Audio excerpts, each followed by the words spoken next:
जल्दबाजी। दो बौद्ध भिक्षुक एक मठ में रहा करते थे। एक बुजुर्ग था और एक जवान। यह गुरु शिष्य की जोड़ी एक दिन किसी नगर के सफ़र के लिए निकली। ये दोनों जिस नगर के लिए जा रहे थे उस नगर के प्रवेश पर एक बड़ा सा गेट था। यह गेट शाम को एक निश्चित समय पर बंद कर दिया जाता था। इन दोनों को उस नगर में बहुत ज़रूरी काम था, इसलिए वो किसी भी तरह गेट बंद होने से पहले उस नगर तक पहुंच जाना चाहते थे। लेकिन सिर्फ समय ही उनके लिए एक बाधा नहीं थी। एक और बड़ी बाधा थी इस नगर के रास्ते में आने वाली एक नदी। दोनों गुरु शिष्य बड़ी जल्दी में अपने सफ़र को ख़त्म करना चाहते थे। दोनों बड़ी तेज़ी दिखाते हुए उस नदी तक पहुंच गए, जिसे पार करके उन्हें नगर के उस गेट तक पहुंचना था। बारिश का मौसम था, इसलिए सामान्य रूप से जितना उस नदी में पानी होता था उससे ज़्यादा था। दोनों ने नदी तक पहुंचने के बाद समय देखा तो अब नगर के गेट बंद होने के लिए ज़्यादा समय बचा नहीं था। ज़्यादा पानी होने की वजह से वह दोनों नदी में तैर कर जाने का रिस्क नहीं ले सकते थे। इसलिए गुरु ने इधर उधर देखा तो उसे एक जगह पर एक नाविक बैठा हुआ नजर आया। गुरु ने नाविक को नदी पार कराने के लिए मना लिया।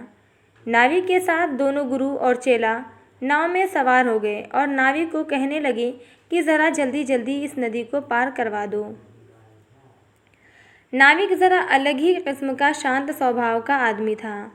नाविक बोला, जल्दी में कोई किसी मंजिल तक नहीं पहुंच सकता। जो भी होगा आराम से होगा।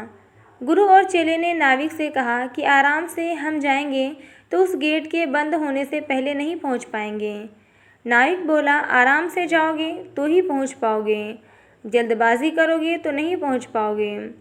नाविक अपनी गति से बिना उनकी बात सुने उन्हें किनारे तक ले गया।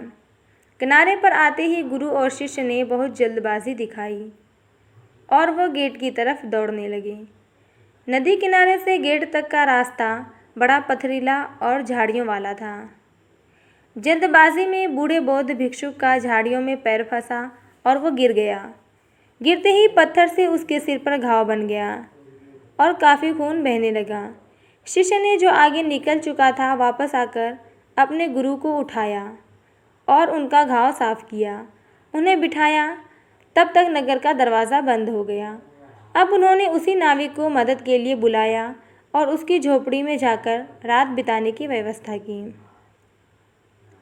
जब गुरु को थोड़ा अच्छा महसूस हुआ तब नाविक ने उससे कहा कि आप लोग मुझसे ज़्यादा ज्ञान जानते हैं, लेकिन मेरे थोड़े से ज्ञान पर जो मैंने किताबें पढ़कर नहीं बल्कि अनुभवों से पाया था, आपने ध्यान नहीं दिया। अगर आपने मेरी बात मानकर आराम से गेट की तरफ गए होते तो आज आप मेरी झोपड़ी में रात बिताने के बजाय नगर में आराम से रात बिता रहे होते हैं। दोस्तों, हम भी अपने जीवन में इसी तरह ज़रूरत से ज़्यादा जल्दबाजी दिखाते हैं और इसी जल्दबाजी में हम कुछ ऐसी गलतियां कर बैठते हैं जो खुद ही हमें अपनी मंजिल तक पहुंचने से रोक देती है। माना कि मंजिल पर पहुंचना ज़रूरी है, लेकिन क्या उस मंजिल तक पहुंचने वाले रास्ते का सफ़र का आनंद लेना ज़रूरी नहीं है? अगर आपको हमारी स्टोरी अच्छी लगी हो तो अपने दोस्तों के साथ भी शेयर कीजिए और कमेंट में ज़रूर बताइए कि कैसी लगी हमारी ये स्टोरी और साथ में सब्सक्राइब भी करते चलें।